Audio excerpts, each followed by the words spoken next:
شادی ہو گئی، اب ساس یہ طے کر رہی ہے کہ عورت کو کب مائکے جانا ہے کب نہیں جانا ہے. یہ کون سا اصول ہے میرے بھائی؟ یہ کون سا اصول ہے؟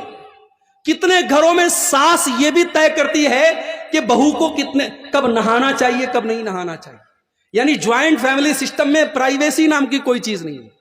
بہو بیچاری اپنی مرضی سے نہا نہیں سکتی، وہاں نند الگ پہرا دے رہی ہے، ساس الگ پہرا دے رہی ہے. اب وہاں پہ اگر شوہر کہتا ہے کہ میری بیوی ہے، میں نکاح کر کے لایا ہوں، یہ میری مرضی سے مائکے جائے گی، میری مرضی سے آئے گی، اب وہاں پہ ماں ناراض ہو جائے تو اس ناراضگی کا کوئی مطلب نہیں ہے. صحیح بات پر جو اسلام کے حساب سے صحیح ہے، اگر اس بات پر بھی ماں باپ ناراض ہوتے ہیں تو کوئی مطلب نہیں ہے. وہاں پہ اولاد کو چاہیے ماں باپ کو منانے کی کوشش کرے. لیکن ہاں، بلا وجہ اگر کوئی ماں باپ کو دکھ دے رہا ہے، تکلیف دے رہا ہے اور اپنے عیش و آرام پر خوب خرچ کر رہا ہے، ماں کا خیال نہیں کر رہا ہے، باپ کا خیال نہیں کر رہا ہے، قیامت کے دن اللہ